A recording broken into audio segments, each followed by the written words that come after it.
اعوذ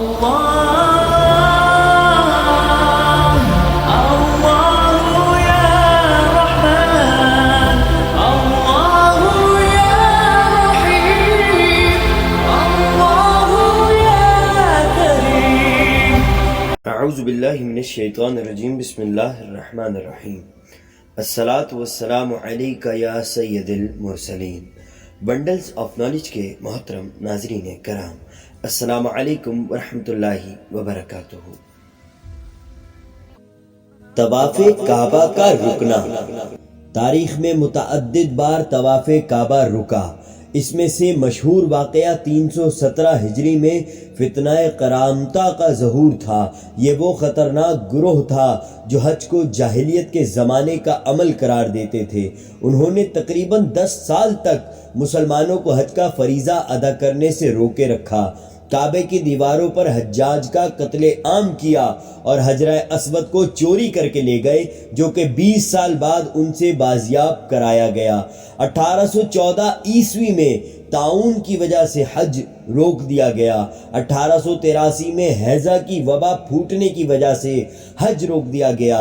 1979 عیسوی میں جہیمان العتیبی نے جب حرم مکہ پر قبضہ کیا تو 2 ہفتوں تک طواف کعبہ اور نماز ادا نہ کی جا سکی، اور 2017 عیسوی میں بے پناہ ہجوم کے باعث طواف روک دیا گیا۔ اس کے علاوہ شدید بارش اور سیلاب کے باعث متعدد دفعہ طواف کعبہ رکا رہا۔ یہ سب واقعات کن کے سبب اور کن حکومت کے دوران پیش آئے، یہ آپ تاریخ سے استفادہ کر کے یا گوگل کر کے بآسانی دیکھ سکتے ہیں۔ لیکن ان واقعات کے دوران بھی زمین کی نقل و حرکت بند نہیں ہوئی، تو اب کورونا وائرس کے پھیلاؤ کے خطرے سے اگر طواف کعبہ روکا گیا ہے وہ بھی کچھ وقت کے لیے، تو پھر کیسے زمین کی نقل و حرکت بند ہو سکتی ہے؟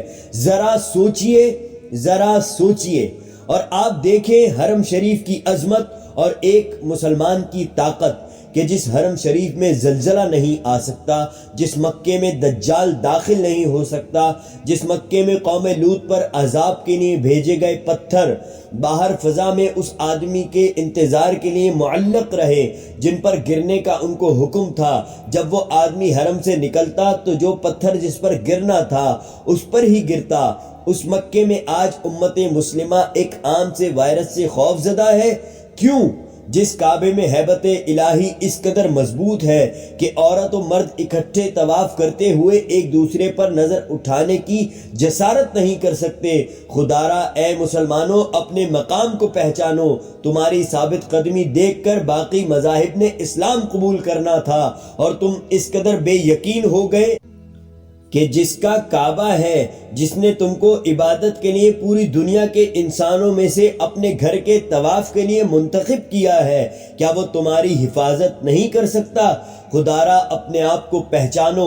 ایک مسلمان کی طاقت تو یہ ہے کہ وہ آج سے 1400 سال قبل اس پتھریلی سرزمین عرب کے ہلنے پر اپنے نافذ کردہ عدل و انصاف کی یاد دہانی کے سلسلے میں اس پر ضرب مارے تو آج تک اس زمین عرب پر زلزلہ نہیں آیا۔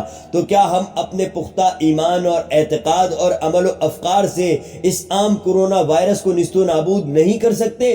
ہم یہ ثابت کریں گے کہ ہم وہ خاص لوگ ہیں کہ ایک مسلمان کے منہ سے جب تلاوت قرآن جاری ہوتی ہے تو فرشتے اس مسلمان کے منہ کو بوسہ دینے کے لیے رشک کرتے ہیں۔ جب یہ مسلمان اللہ اکبر کہتا ہے تو شیطان کوسوں دور ہو جاتا ہے۔ جب یہ مسلمان فراخ دلی سے اپنے مسلمان بھائی کو گلے لگاتا ہے اور مصافحہ کرتا ہے تو اللہ ان کی اس ادا کو دیکھ کر دونوں کے سابقہ گناہوں کو دھو ڈالتا ہے۔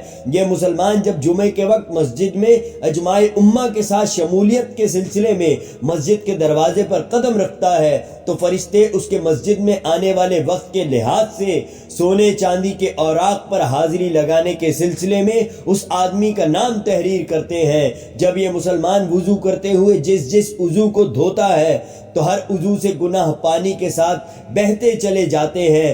تو میرے پیارے نادان مسلمان بھائی، تو کیوں مساجد و حرمین شریفین سے خوف کھانے لگا ہے؟ اٹھ، اس ذات کو حاضر و ناظر رکھ اور بلا جھجک اپنی عبادتیں خوش اسلوبی سے بغیر خوف کے معمول کے مطابق ادا کر۔ اگر اس ساری دنیا نے کرونا وائرس سے تباہ ہونا ہے تو اللہ کی عزت کی قسم میرا یہ ایمان ہے کہ جس نے محمد مصطفیٰ صلی اللہ تعالی علیہ وسلم کا کلمہ پڑھا ہے اور ذوق عبادت رکھتا ہے وہ شخص اس وائرس سے فنا نہیں ہوگا، نہیں ہوگا، نہیں ہوگا، نہیں ہوگا، نہیں ہوگا، نہیں ہوگا، نہیں ہوگا، نہیں ہوگا۔